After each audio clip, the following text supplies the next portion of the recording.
pessoal, tudo bem? A aula de hoje nós vamos falar sobre a excreção de metabólitos.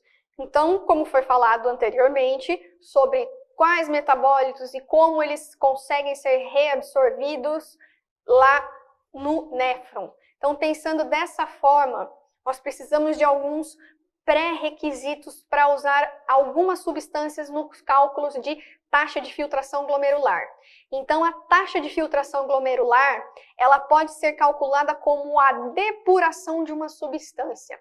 O que seria a depuração de uma substância? É o quanto aquela substância ela consegue ser filtrada pelo rim e ser eliminada na urina. E aqui nós temos 4 passos que essa substância precisa passar lá no rim. Então, ela precisa ser filtrada lá no glomérulo, ela precisa ser reabsorvida nas porções do néfron, secretada novamente para aquele filtrado e depois ser excretada ou eliminada na urina. Então, nós temos vários marcadores para avaliar a função renal, né? Nós vamos falar principalmente sobre estes 4 e nós não podemos deixar de esquecer que principalmente nós precisamos avaliar sobre a conveniência para realizar esse exame, a fácil mensuração, o custo baixo da técnica, além de saber se é o exame adequado para os sintomas do paciente. Então, pensando na ureia, a ureia ela é um produto do metabolismo das proteínas, né? Lembrando que a ureia ela é livremente filtrada pelos glomérulos e ela é reabsorvida de 40 a 50% dela, ela é reabsorvida lá no túbulo contorcido proximal. Então, olhando todos aqueles tópicos onde a gente precisa avaliar para ver se a ureia é o melhor exame para dosar naquele paciente, a primeira coisa, níveis de ureia eles não são estáveis, pensando nos níveis séricos, né, nos níveis que estão na corrente sanguínea. Muitas vezes nós vamos ver que nós temos alguns interferentes que mudam esses valores, né? Outro daqueles tópicos que pode influenciar a ureia, a gente já falou que ela é processada pelos túbulos, ou seja, nós temos a recirculação da ureia. A ureia, ela é reabsorvida, mas ela também é secretada nos rins. Então, isso também influencia. Como eu disse para vocês, a ureia, ela tem alguns interferentes que pode mudar nos seus níveis plasmáticos. E quais são esses interferentes? Principalmente a dieta. Uma hiperalimentação, principalmente uma alimentação rica em proteínas, já que a ureia ela é o produto do metabolismo de proteínas. Posso apresentar níveis elevados de ureia quando eu tenho uma alimentação rica em proteínas. Da mesma forma que se tiver uma alimentação pobre, uma desnutrição proteica, os níveis de ureia eles podem ficar mais baixos. O uso de corticosteroides, eles também podem influenciar nos níveis plasmáticos da ureia. Lembrando que os corticosteroides, eles aumentam o catabolismo tecidual, ou seja, eu tenho uma maior liberação de proteínas na corrente sanguínea. A inulina, ela é considerada o padrão ouro para avaliar a função renal através da taxa de filtração glomerular.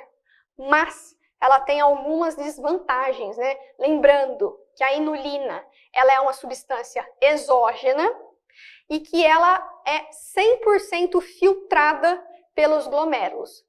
E ela não é reabsorvida ou secretada lá nos néfrons. E quais são essas desvantagens? A primeira coisa é que não é fácil, né? Não é conveniente realizar esse exame. Por quê? O paciente ele vai precisar ficar internado, né, durante 24 horas para poder avaliar toda essa taxa de inulina que vai ser eliminada através da urina. Se ele fica internado, o custo desse exame não é baixo. Muito pelo contrário, esse exame ele tem um custo alto e por isso tem essa pequena desvantagem. Pensando na cistatina C, a cistatina C ela é uma proteína glicosilada de baixo peso molecular. Então ela é filtrada de uma forma fácil pelas membranas glomerulares, né? E ela depende, pensando nessa concentração de cistatina C no soro, ela depende exclusivamente da sua capacidade de filtração. E ela também tem algumas desvantagens. Mais uma vez, a cistatina C, ela tem uma variação nos seus níveis plasmáticos. Essa é uma substância onde a mensuração ela não é fácil e, por isso, o método utilizado não é barato. E aí nós vamos conversar então sobre a creatinina.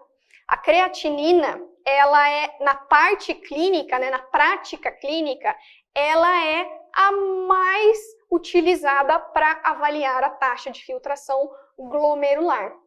E como que ocorre, então, a avaliação da creatinina para você ver se esse paciente está com uma taxa de filtração glomerular adequada?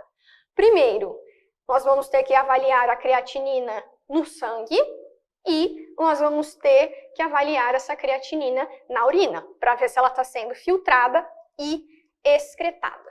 E aí a gente consegue fazer essa correlação de o quanto eu tenho de creatinina no sangue e o quanto essa creatinina está sendo filtrada pelos rins. Mas nós também temos algumas desvantagens. A creatinina, ela também tem uma variação, né, plasmática e, além disso, ela é processada pelos túbulos. Então, essas são as pequenas desvantagens. E como que a gente avalia essa creatinina, né? O clearance de creatinina. O clearance de creatinina, o que seria? Seria a quantidade de creatinina que está no sangue e que vai ser filtrada em 24 horas. Então, quando a gente fala de clearance de creatinina, é o quanto de creatinina foi filtrado pelo rim em 24 horas. E aí nós vamos entrar com uma pequena fórmula, né? Pensando que o clearance de creatinina, ele é a mesma coisa para avaliar a taxa de filtração glomerular e você avaliar a função renal deste paciente. Como que é avaliado, então, a fórmula, né? Nós podemos ver que nós vamos ter o número de miligramas por decilitro de creatinina excretadas durante 24 horas, vezes o volume de urina por minuto. E isso nós vamos dividir pela creatinina que está presente no soro. Então, é por isso que é necessário coletar um exame de urina de 24 horas desse paciente, mais a creatinina sérica. É imprescindível para poder calcular o clearance de creatinina. Como todo exame, nós temos pequenas limitações para dosar a creatinina. Mais uma vez, a creatinina ela não é estável, nós temos no soro, né? Nós temos alguns fatores que interferem, principalmente pensando na idade.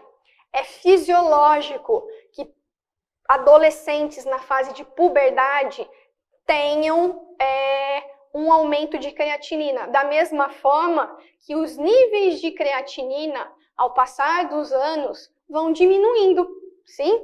Além disso, nós temos outros fatores que vão influenciar nessa creatinina sérica, como o sexo, a raça e principalmente a massa muscular. Massa muscular influencia muito na taxa de creatinina. E aqui eu trago para vocês um gráfico mostrando como a creatinina e a massa muscular se comportam.